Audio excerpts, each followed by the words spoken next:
I was one of the winners of the art competition, and I got the 1000 diamonds prize along with all these other winners. Let's talk about this more at the end of the video. Anyway, I can finally buy the vampire class. Sorry for the long wait for this review. I'm still free to play, so it takes me a while to grind, especially now that I do YouTube.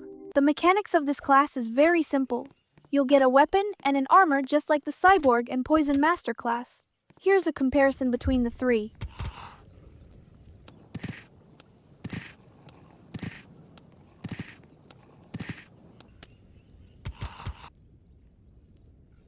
The Vampire Cloak is on a higher tier than leather armor, but on a lower tier than iron armor. So be careful not to accidentally swap it with iron or thorn armor, because you'll lose the Vampire Cloak's main feature. The Vampire Cloak will automatically recharge the blood meter at night. Just like how the alien armor will recharge alien tech energy each time Cyborg takes damage.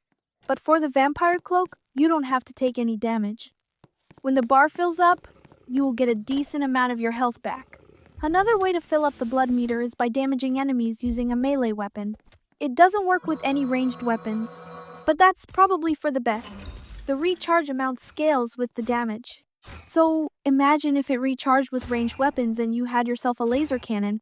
Speaking of damage scaling, here's the recharge amount compared to an axe, a spear, a morning star, and the Vampire Scythe. I analyzed frame by frame the amount of charge it gives. I overlaid the frames where it charges to see the exact bar amount for each weapon. And these are the results. As you can see, the Vampire Scythe gives the most recharge even though the mace deals more damage. The damage difference is also pretty significant, but I think it's good that the Scythe still gives more recharge, because it's an exclusive weapon. The bar that the Vampire Scythe can fill is the same as the mace and spear combined. So if you want to lean towards more damage, you can use the mace. But if you need more recharge, stick to your scythe. Personally, I'll use the scythe. At level 2, you will have better vision at night, similar to the Necromancer class. On my Necromancer review, I thought that this was a bug, but it looks like it's actually a feature, and it's insane. This is the comparison between the Necromancer and Vampire Night Vision. It's basically the same level. This is the night vision compared to a normal vision, so you can really see the huge difference. At level 3, your lifesteal gives even more heals. So this is the comparison from level 1 to level 3.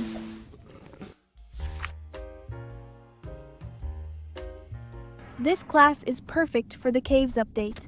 It's only fitting that the vampire class would be the most dominant in caves. But I wasn't ready for its dominance in the Stronghold too, but we'll talk about that later. The Caves update added tons of features, including 3 new entities, the Bat, and 2 new cultist variants. They also added buffs or blessings. The Deer's Blessing will increase the length of the day and decrease the length of the night.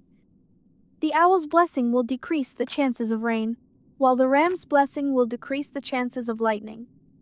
Personally, I think if you're given a choice between the two, pick the Owl's Blessing because it eliminates both. The Bat's Blessing will decrease your hunger depletion rate, which looks like this.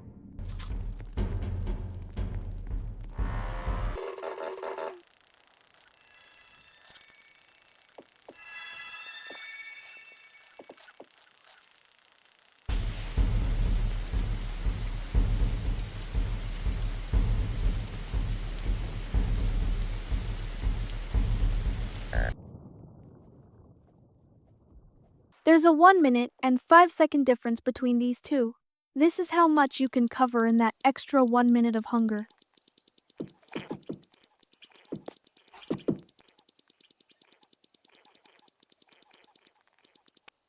With that much time, you can stay outside and loot longer if you have this blessing. It can also be the difference between life and death. Let's admit it, you're not a real 99 Nights player if you haven't died of starvation once. Speaking of hunger, that's one of the factors you'll need to consider when exploring the caves. Because the 2 things that you can't get inside the caves are food and regen.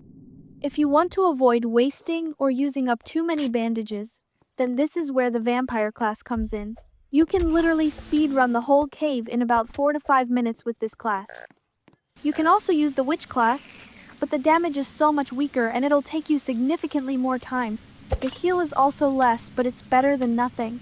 If you don't have any class that has infinite heals like the vampire or witch, then you're gonna have to rely on your natural regeneration, which will take a while. Or, you can also go home, but you can see how that can be very tedious, right? Another tip is to just click your flashlight when lighting up the gems. Sometimes it'll take just 2 clicks to charge it fully.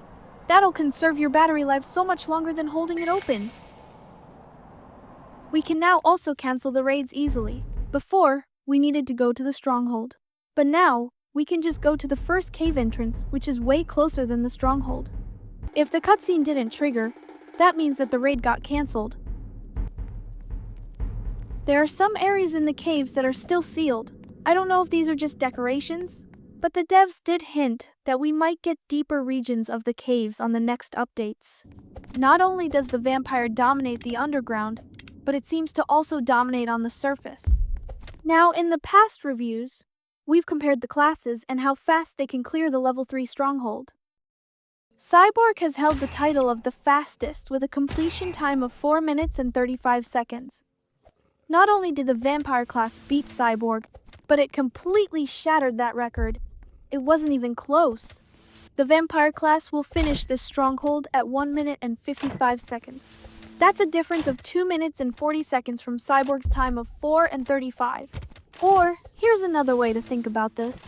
The vampire class can finish the level 3 Stronghold twice before Cyborg does. I even made some mistakes while running the Stronghold. You see, the rule of this comparison is that they can't get any help with other weapons. On this run, I got very low, but I didn't use the bandage. But I could have totally used the bandage since it's technically not a weapon. That's so insane that I actually had to rerun Cyborg for the 3rd time. The fastest time I got now is 3 minutes and 43 seconds. That's faster, but no matter how we spin it, we're just not gonna get anywhere closer to Vampire's time. This is only my 3rd time playing this class, and I mainly play ranged weapons. So I could have finished this faster than 1 minute and 55 seconds if I didn't make that mistake. And if I had enough practice with melee weapons. So is that it? Is Vampire better than Cyborg? Well, if we're talking about Stronghold raids, then it is. It's so much better and not even close. But if we're talking about the game as a whole, then there are some aspects that are just too easy for Cyborg, but not so easy or straight up impossible for Vampire. There are ways to work around these weaknesses, but they just take extra steps and effort if we're just talking about the class alone without any help. Especially if we're talking about record-breaking days. You'll need Cyborg's range and AoE for that. So for me, I think it's a very close comparison. The title of the best class is a very big shoes to fill and one that Cyborg has held for a while. So, for me personally, I think they're tied as the best classes. But do let me know what you guys think. In my next video, I will dive in deeper with this class. I will not spoil anything just yet, but it may or may not redefine a certain meta of the game. We will push this class to its limits and see what happens. For the best perks, the first and second talents of Brawler are ideal. The first perk of Brawler is so perfect with Vampire. 40% HP combined with your lifesteal is so good. Not to mention the 30% melee damage for your Scythe, which deals a lot of damage already. Overall, this class is God tier. I will be playing this a lot because it's really fun. Unlike Cyborg, where you're mostly sniping from a distance and trying to hide your body, you're more involved with the action when using this class. So it's not boring at all. Definitely get this one. I'll even go as far as to buy it before Cyborg. Since you can finish the Stronghold faster, it means that you can grind diamonds faster. So, I think that you should buy it first, then grind for Cyborg later. It would be faster than buying Cyborg first, then grinding for Vampire later. I think we've covered pretty much everything on this class. So let's talk about the art competition/event. I'm not going to be able to showcase all of them, so here are some viewer submissions. I like how the owl is holding a ruby chest. That's funny. Also, the koala kid and the deer are just having a laugh in the corner.